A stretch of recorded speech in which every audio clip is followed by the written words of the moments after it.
Let's bring in now Shannon Bream. She's the new, starting today, Fox News Sunday anchor. She's also our Fox News chief legal correspondent. We're excited for your inaugural show today, Shannon, but we're also happy to have you here today on 9/11 and hear your message. Yeah, it's interesting to look back at the legal drama that's gone on for 21 years. We hear from so many of the family members and loved ones who were left behind who say, why in the world have the people connected to this that have been held at Guantanamo Bay for 2 decades not been held legally responsible in some way? There's been a huge debate ongoing about whether they should be in civilian court, whether these military tribunals are the way to get it done, and so many delays over and over again. Even this year, canceled hearing after canceled hearing after canceled hearing. Yes, we had COVID, which messed up everybody for a couple of years, but prior to that, you had 18, 19 years of nothing getting resolved for these families. And now there's been talk of potential plea deals with some of these defendants, meaning they wouldn't face the death penalty. A lot of folks out there saying if this isn't a death penalty case, if that's something you believe in, there wouldn't be another case that would qualify.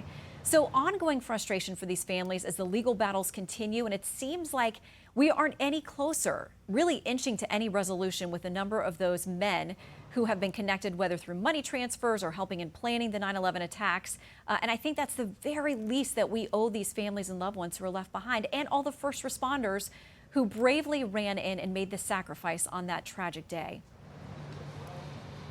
It's such a great point, Shannon. And we had a guest here, Tim Froelich, who says that, we now have proof that the FBI has now provided proof that, there were members of the Saudi government as well as, not just individual terrorists, but that he says there are connections to the Saudi government. And that's another area that some of these victims feel has to be explored, that justice has to be brought to bear on those people as well associated with the Saudi government.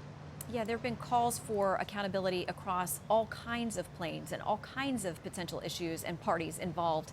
And these families simply want answers and accountability. I think all of us as Americans, to some degree, feel that too, that there need to be answers and there need to be resolutions, especially with these ongoing cases. There have been civil matters, there have been criminal matters, and yet we still have these men sitting at Guantanamo Bay.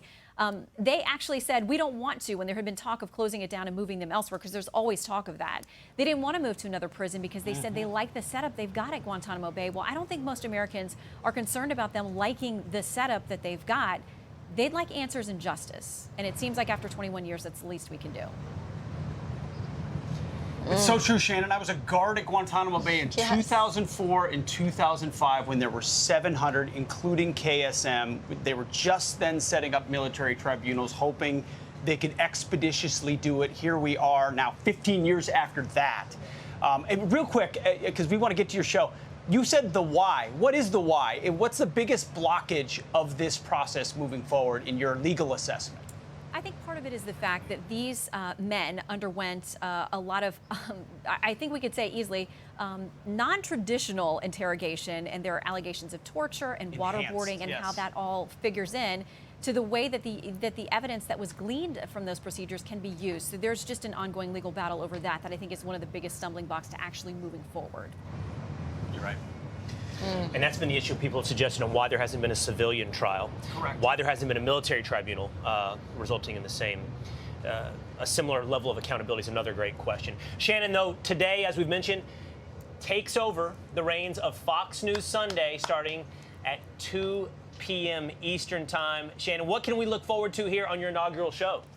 Well, of course, we're going to recognize 9/11 all throughout the show. A somber day, but one to really celebrate our heroes and to remember the people who are left behind. We're going to talk about the Queen, obviously, as the world is mourning her death. We've got live coverage. Martha McCallum over there in London, as you guys well know. The U.S. Ambassador to the UK, Jane Hartley, will be with us, too, to talk about this unique relationship between our two countries and about the Queen's legacy. Then we're going to get political, because that's what this show is about at its core. We've got senators from both sides of the aisle, exclusively John Tester and Tim Scott, to talk about this heated rhetoric, the accusations against MAGA Republicans. What does it mean? How do we move forward from here? And we've also got, as part of our 9/11 remembrances, New York Yankees retired pitcher Andy Pettitte. He was there the day, actually the night, that then President George W. Bush threw out that first pitch at the World Series Game 3. It was a unifying moment to see how sports brought us together. And we're going to talk to him about if that's still possible, if sports can still work that way today, and talk about his work he's doing with first responders and tunnels to towers as well. So we'll see you guys then.